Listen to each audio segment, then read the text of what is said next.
اگست کے مہینے میں وہاں کی جو منتخب صدر تھے وہ چونکہ سوشلسٹ جماعت سے ان کا تعلق تھا، سوشلسٹ خیالات کے وہ حامی تھے. آپ کو یاد ہوگا کہ 50s میں، 60s میں، 70s میں، ایون 90s تک جو ہے یہ دو مختلف نظاموں کے درمیان، جسے ہم سوشلزم اور کیپٹلزم کہتے ہیں، میں سرد جنگ بڑی جاری تھی. تو اس دور، اس جنگ کی دوڑ میں آپ یوں سمجھ لیں کہ آپ کا ایسٹ یورپ بھی سوشلسٹ ہو چکا تھا. اس طرح امریکہ کے بالکل دروازوں پہ جو ملک ہیں، جیسے یہ میں بتا رہا ہوں وہ سردم یہ تو کیوبا ہو گیا، چلی اس وقت تھا، تو وہاں بھی سوشلسٹ حکمران تھے. کیوبا میں بھی سوشلسٹ حکمران تھے. تو وہاں کے جو منتخب صدر تھے سلواڈور ایلنڈے، انہوں نے اگست میں نا اپنا جو chief of commander in chief بنایا آرمی کا، وہ بنایا جنرل اگسٹو پینوشے کو. میری معذرت اگر میں پروناؤنسیشن صحیح نہیں لے رہا نام کا، تو چونکہ مختلف نام ہے تو مشکل ہوتا ہے. اگست میں انہوں نے ان کو سربراہ بنایا، اور ٹھیک 17 یا 18 دن کے بعد 11 سپٹمبر 1973 کو انہیں کے منتخب کردہ فوجی سربراہ نے انہیں منتخب صدر کا تختہ الٹ دیا. اور تختہ بھی ایسے کوئی شدید قسم کے بغاوت کہہ لیں یا تختہ پلٹ کہہ لیں، ہوا کہ ان کا صدارتی محل بھی حملہ کی زد میں آ گیا. اور پھر بعد میں خبر آئی کہ جناب وہ جو صدر ہیں ایل سلواڈور ایلنڈے، انہوں نے خودکشی کر لی ہے. ابھی انہوں نے کتابوں میں یہ لکھا ہوا ہے، کچھ لوگ کہتے ہیں ان کو وہ اس حملے میں مارے گئے، کچھ کہتے ہیں جی انہوں نے خودکشی کر لی اس خوف سے. تو بہرحال وہ جنرل پینوشے نے حکومت سنبھال لی. اب جب انہوں نے حکومت سنبھالی تو اس کے بعد انہوں نے حکومت کا نظام چلانے کے لیے ایک عبوری کونسل قائم کی. اب عبوری کونسل میں وہ خود تھے، چیف آف آرمی اسٹاف تھے، سوری ایئر چیف تھے، نیوی چیف تھے، اور وہاں پہ نا ایک پولیس کا بھی نیشنل لیول کا چیف ہوتا تھا. تو جو پولیس چیف تھا وہ بھی اس کا ممبر تھا. تو وہ ممبر بن گئے ان کے، اور پھر آہستہ آہستہ یہ ہوا کہ جنرل پینوشے اپنے آپ کو حاوی کرتے گئے پورے نظام پہ. تو 1973 سے لے کے 1980 تک وہ پھر فوجی حکمران رہے. 1980 میں انہوں نے ایک نیا آئین بنایا، اس میں انہوں نے ایک لیگل فریم ورک آرڈر کے تحت اپنے آپ کو 8 سال کے لیے صدر قرار دے دیا چلی کا. تو وہ چلی کے صدر بن گئے. اب اس دوران لکھنے والے کہتے ہیں، اب جیسے کتابیں ہیں بہت ساری میں نے پڑھی ہیں، میں ان کے نام آپ کو دے دیتا ہوں اور بتا بھی دوں ان کے نام جو ہیں. تو ان میں جو نام ان کی مشہور جو اس دور میں لکھی گئی کتابیں ان کے دور کے بارے میں، the nation of enemies, the Pinochet regime, the dictator shadow, the condor years, یہ 4 کتابیں تھیں جو جس میں سے میں نے زیادہ معلومات حاصل کی ہیں. اس میں لکھا ہوا ہے کہ بے انتہا مظالم انہوں نے ڈھائے، تقریباً 30 سے 40 ہزار افراد جو ہیں وہ گرفتار ہوئے، جیلوں میں ڈالے گئے یا گمشدہ ہو گئے، لاپتہ ہو گئے، اور کوئی 2-2.5 لاکھ کے قریب لوگوں نے جلا وطنی کر لی. ایگزائل میں چلے گئے وہ اس خوف سے کہ پتہ وہاں رہ پائیں گے کہ نہیں رہ پائیں گے. تو بہرحال 80 میں جب وہ اپنوں نے اپنے کو صدر قرار دے دیا تو اس دوران بھی وہ چلتے رہے. اس دوران انہوں نے اپنی ایک خاص خفیہ ایجنسی بھی بنائی جس کا جو مخفف تھا دینا تھا، ادروائز تو اس کو وہ کہتے ہیں کہ national intelligence directorate, national intelligence directorate, جس کا مخفف ان کی اسپینش لینگویج میں چونکہ لفظ آگے پیچھے ہو جاتے ہیں تو DINA رکھا انہوں نے، دینا. تو ادروائز نیشنل انٹیلیجنس ڈائریکٹریٹ اس کا نام تھا. وہ جو تھا وہ ان کے جو سیاسی نظریات کے حساب سے مخالف تھے اور جو ان سے اتفاق نہیں کرتے تھے ان کے لیے، تو وہ لوگوں کو غائب بھی کر دیتی تھی ایجنسی، ان کو وہ اغوا بھی کر لیتے تھے، لاپتہ بھی کر لیتے تھے، سزائیں بھی دلوا دیتے تھے، گرفتار بھی کر لیتے تھے. بہرحال بہت شدید ان کے بارے میں لکھا ہوا ہے اس دور کے بارے میں کہ انہوں نے بڑا ظلم کیا. اور بعد میں بھی یہ بھی ظاہر ہوا کہ تصاویر سے جو میں نے دیکھی ہے تصاویر، میں بلکہ اپنے اس پہ لگا بھی دوں گا کہ ان کو بیکنگ تھی بہت زیادہ نا امریکہ کی، کیونکہ امریکہ کو ڈائریکٹ افیکٹ ہی تھا کہ قریب ترین ملکوں میں سوشلزم پہنچ رہا تھا.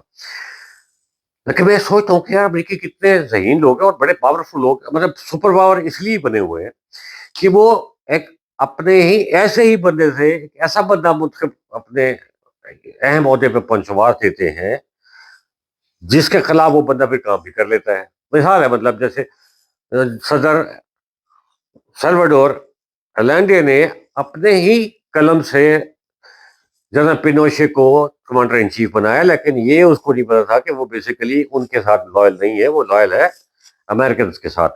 اور 18 دنوں کے اندر تقریباً 15 20 18 دنوں میں اس نے حکومت کا تختہ ہی لوٹ دیا. اور 73 سے لے کے 80 تک پھر وہ فوجی حکمران رہا. 80 میں انہوں نے پھر ایک آئین بنایا جس کے تحت انہوں نے خود کو نیا 8 سال کے لیے صدر قرار دے دیا. تو 1988 تک وہ صدر رہے. اب پتہ نہیں اب چلی کے لوگوں کی دعائیں تھیں یا چلی کے لوگوں کی کوئی خاص اللہ کی رحمت تھی، تو انہوں نے وہ یہ کیا کہ جناب ان کو یہ انہوں نے ان کو کیسے خیال آ گیا، تو انہوں نے جناب وہ کرنے کے لیے ان سے کہا کہ جی آپ جو ہے نا یہ کریں کہ اسٹاپ واچ چل رہی تھی اس کو میں کر لوں. تو انہوں نے چلی کے لوگوں کو انہوں نے کہا کہ خود ہی اللہ کی طرف سے یا ان کے مطلب جو بھی کہہ لیں کہ 1988 میں انہوں نے ایک ریفرینڈم یا پلیبسائٹ جسے کہتے ہیں انہوں نے کروایا اپنی عوام سے کہ جی آپ کیا جنرل پینوشے کو، مطلب آپ مجھے جنرل پینوشے کو اگلے 8 سال کے لیے بھی صدر رکھنا پسند کرتے ہیں یا نہیں کرتے. اور پھر پتہ نہیں وہ ریفرینڈم انہوں نے کیسے اتنا جینونلی ہونے دیا یا ایسا پایا تکمیل تک ہونے دیا جس میں رزلٹ ان کے خلاف تھا. 56% ووٹرز نے کہا کہ یہ ہم آپ کو نہیں دیکھنا چاہتے اگلے 8 سال کے صدر. تو اس کے بعد پھر سلسلہ چلتا رہا، 1 سال اور گزر گیا. تو 1990 میں پھر وہ ہٹ گئے صدارت سے، اپنی الیکشن ہوا، نئے صدر منتخب ہو کر آ گئے. لیکن اس کے صدارت سے ہٹنے کے باوجود بھی انہوں نے جنرل پینوشے نے اپنے آپ کو تا حیات سینیٹر بنوا لیا اور تمام قسم کی قانونی کارروائی کو اپنے خلاف ہونے سے اپنے آپ کو بچانے کے لیے استثناء بھی لے لیا لائف ٹائم. یہ سب لکھا ہوا ہے کتابوں میں. اے آئی کر لیں، میں نے بھی اے آئی سے گوگل کر کے دیکھی اس طرح کے نوٹس نکالے وہاں سے نا پڑھنے کے، اور میں بغیر نوٹس کے پڑھتا ہوں. یہ دیکھیں یہ ان کی تصویر ہے، اور پھر یہ دیکھیں یہ امریکی ہینری کسنجر کے ساتھ تصویر ہے، پھر یہ دیکھیں اس وقت جمی کارٹر صدر تھے ان کے ساتھ تصویر ہے، اور پھر یہ جارج بش سینئر کے ساتھ ان کی تصویر ہے وردی میں ان کو مل رہے ہیں. تمام تر انسانی حقوق کی خلاف ورزی کرنے کے باوجود، ظلم کرنے کے باوجود بھی امریکہ نے ان کو کہا چلتے رہو بھائی ہم تمہارے ساتھ ہیں. تو وہ اپنے عہدے پہ قائم رہے.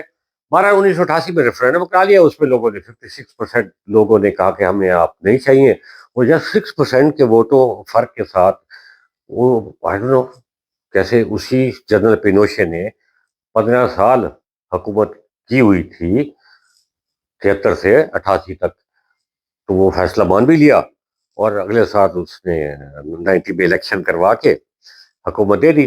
لیکن حکومت دینے کے بعد بھی اس نے اپنے آپ کو سینیٹر بنوایا تاحیات، اور اس کے بعد اس نے یہ بھی کروایا کہ میں تاحیات استثناء امیونٹی بھی حاصل کر لی کسی بھی قسم کی عدالتی کارروائی سے محفوظ رہنے کے لیے. اور مزے کی بات یہ ہے کہ پھر اس کے باوجود وہ کمانڈر ان چیف بھی وہی رہے، صدارت سے ہٹ گئے، تاحیات سینیٹر بن گئے، تاحیات امیونٹی لے لی، استثناء لے لیا ہم کسی قسم کی قانونی کارروائی سے ان کے خلاف، اور کمانڈر ان چیف کا عہدہ بھی اپنے پاس رکھا. تو 1988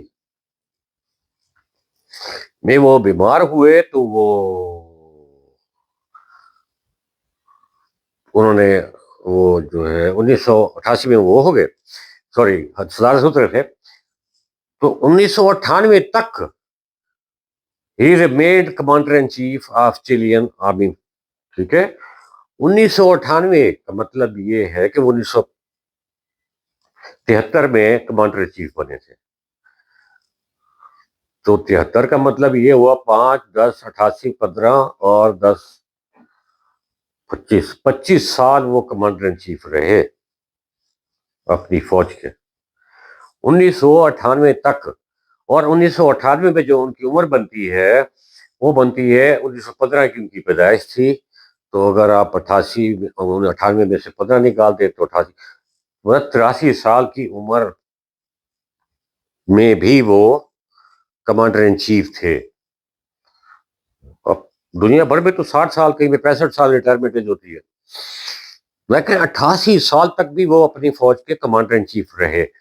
مطلب یا تو بہت اسٹرانگ دماغ والے تھے کہ 88 سال تک بھی وہ اپنی. مثالیں اور بھی ہے، جیسے آپ کہہ سکتے ہیں ملیشیا کے جو پچھلے صدر تھے وہ 90 سال کی عمر میں دوبارہ وزیر اعظم بنے تھے، مہاتیر محمد جنہیں کہتے ہیں، شاید ایسی 89 90 ایئر میں دوبارہ بنے تھے. ابھی بھی حیات ہے ماشاء اللہ، اللہ ان کی صحت کے ساتھ زمین قائم رکھے. تو 1998 میں پھر وہ بیمار ہوئے تو وہ پھر آ گئے انگلینڈ اپنا علاج کرانے کے لیے. اس دوران پیچھے سے کسی نے کچھ ہمت پیدا کر لی، حالانکہ ان کو امیونٹی تھی بہرحال. تو ایک اسپینش جج نے انگلینڈ کی گورنمنٹ کو یہ آرڈر بھیجا کہ انہیں ہمارے حوالے کیا جائے، کیونکہ ہم نے ان کے خلاف انسانی حقوق کی خلاف ورزیوں پہ اور بہت سارے ظلم کیے انہوں نے اپنی ہی عوام پہ. تو اس کے بارے میں ان کے ساتھ ہم نے کوئی پوچھ گچھ کرنی ہے، یا مطلب چونکہ امیونٹی تو حاصل تھی پر نہیں کاروائی کر سکتے نہیں کر سکتے. بہرحال انہوں نے کہا جی ان کو چلی واپس بھیج دیں. تو 1998 میں وہ گئے تھے. بہرحال پھر وہ سن 2000 میں وہ واپس چلی چلے گئے. شاید جج صاحب کے کہنے کی وجہ سے نہیں گئے تھے، وہ اپنی عدالت اور تکلیف بیماریوں کی وجہ سے انہوں نے خود سے ہی واپس جانے کا فیصلہ کیا، کیونکہ ان کا خیال تھا کہ میں شاید آخری وقت ہے تو اپنی سرزمین پہ گزاروں میں اپنی. تو وہ وہاں آ گئے. پھر وہ 2006 تک زندہ رہے. 2000 واپس میں 2000 میں وہ انگلینڈ سے برطانیہ سے واپس چلی آ گئے، اور چلی میں پھر وہ 2006 تک زندہ رہے. اس دوران میں ان کے خلاف وہ بڑی کاروائی کا تو کوئی اثر نہیں تھا، وہ آزاد تھے، اپنے جہاں بھی رہتے تھے وہی رہ رہے تھے. کوئی کسی کاروائی کا کوئی مجھے کہیں لکھا ہوا تو نہیں ملا ایسا. میں نے ڈھونڈنے کی تو بہت کوشش کی، نہیں ملا. بہرحال 2006 میں جو ہے وہ ان کی پھر وفات ہو گئی. تو اس میں جو دیکھنے کی بات یہ ہے کہ وہ اتنے سارے ظلم کرنے کے باوجود بھی، چونکہ ان کو شاید امیونٹی تھی، انہوں نے اس قانون کا احترام کیا تو ان کے خلاف وہ کاروائی نہ ہو سکی. تو وہ طبائی موت مر گئے 2006 میں. اور پھر بڑی بات دیکھنے کی یہ ہے، اینڈ کرنے سے پہلے میں بتاؤں گا کہ جب ان کی تدفین کا وقت آیا تو اس میں دو مختلف گروپس بن گئے نا چلی میں. جو حکومت تھی سرکاری سطح پہ ان کی تدفین کرنا نہیں چاہتی تھی، کیونکہ ان کے جو ہسٹری تھی ظالم کی اور ڈکٹیٹرشپ کی، تو وہ ان کو جو ہے کوئی سرکاری پروٹوکول دینا نہیں چاہتی تھی ان کی تدفین کو. اور وہ لیکن فوج جو تھی وہ اپنے ایک سابق جنرل کے طور پہ ان کو فوجی اعزاز کے ساتھ دفنانا چاہتی تھی. تو پھر جس میں ان کی جو آخری رسومات ادا کی گئی، وہ ان کی جو ملٹری اکیڈمی تھی ابھی بھی ہے شان کے آگوں میں، 2006 میں وہاں پہ ہوئی. ان کو باقاعدہ کیڈٹس نے سلامی دی، ان کی کیا کہے میت کو یا ان کی جنازے کو جو بھی تھا سلامی دی، اور ان کو پراپر فوجی یونیفارم میں ان کو تابوت میں ڈالا گیا اور پورے فوجی اعزاز کے ساتھ ان کو پھر سپرد خاک کیا گیا. یعنی